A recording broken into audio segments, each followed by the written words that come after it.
Parliament के खुसूसी इजलास का आज से बाज़ाब्ता आगाज़ हो गया है। ये खुसूसी सेशन 5 रोज़ तक चलेगा।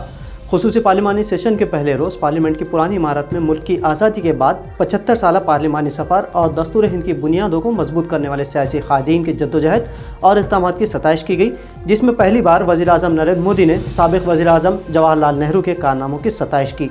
हालांकि अपोजिशन ने आखिरी लम्हात तक हुक्मरान जमात पर इल्ज़ाम आयद किया है कि खुसूसी इजलास के एजेंडे के ताल्लुक से अपोजिशन को अंधेरे में रखा गया, लेकिन अब बाज़ाब्ता इस इजलास का आगाज़ हो गया है। ये इजलास 5 रोज़ तक जारी रहेगा। इजलास के पहले रोज़ मुल्क के आज़ाद होने के बाद से अब तक यानी 75 साल सफ़र पर बात की गई।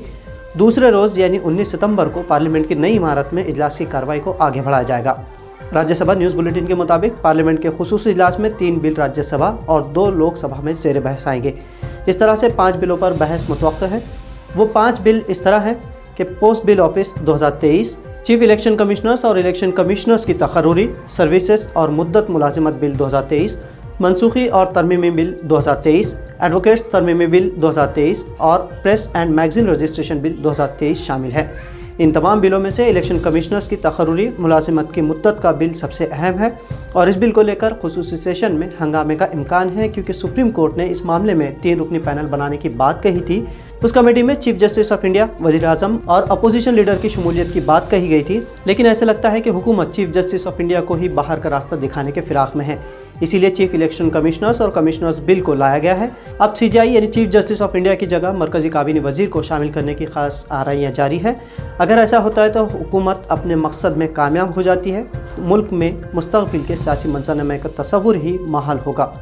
लेकिन क्या कुछ होगा और इस खुसूसी सेशन में क्या कुछ पोशीदा एजेंडा है? जैसा कि कांग्रेस लीडर जयराम रमेश का इल्ज़ाम आयद कर रहे हैं कि वो सब कुछ वक्त के साथ साथ सामने आ जाएगा। पार्लियामानी सेशन के पहले रोज़ राज्यसभा में अपोजिशन के लीडर और कांग्रेस सदर मल्लिकार्जुन खड़गे ने मरकज़ी हुकूमत पर शदीद हमला किया। उन्होंने अपनी तकरीर का आगाज़ एक नज़्म से किया और कहा कि बदलना है तो अब हालात बदलो, ऐसे नाम बदलने से क्या होता है। खड़गे के ज़रिए सुनाई गई पूरी नज़्म कुछ इस तरह है कि बदलना है तो अब हालात बदलो, ऐसे नाम बदलने से क्या होता है। दिल को थोड़ा बड़ा करके देखो, लोगों को मारने से क्या होता है। कुछ कर नहीं सकते तो कुर्सी छोड़ दो, बात बात पर डराने से क्या होता है। अपनी हुक्मरानी पर तुम्हें गुरूर है, लोगों को डराने धमकाने से क्या होता है। खड़गे ने अपनी तकरीर के दौरान कहा कि उन्हें बार बार टोका जाता है। 70 साल में क्या कुछ किया आपने?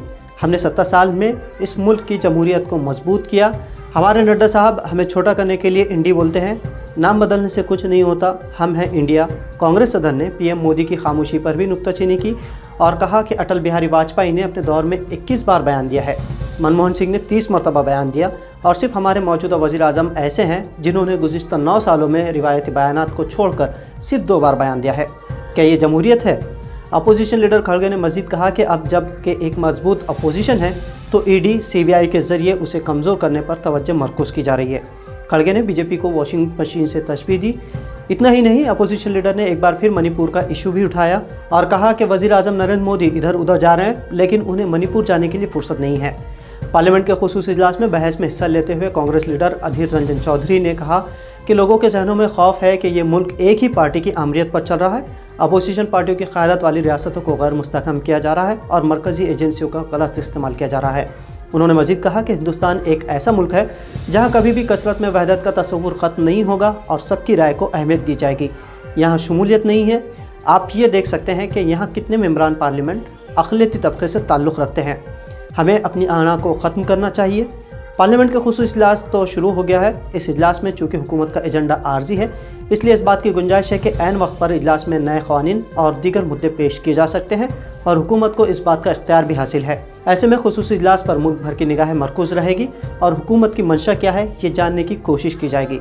इस बात के भी क़वी इम्कानात हैं कि एक मुल्क एक इलेक्शन और मुल्क का नाम इंडिया से बदलकर भारत करने के बारे में भी तजवीज़ पेश हो सकती है, लेकिन ये तमाम अंदाज़े हैं। हुकूमत क्या करना चाहती है और उसका मंशा क्या है ये जल्दी वाज़ेह हो जाएगा। इसी के साथ ही अपोजिशन किस हद तक हुकूमत की तजावीज़ पर इत्तेफाक या इख्तिलाफ करता है ये तस्वीर भी वाज़ेह हो जाएगी। लेकिन इजलास से कबल वज़ीर-ए-आज़म नरेंद्र मोदी ने कहा कि रोने धोने के लिए बहुत वक्त है, करते रहिए।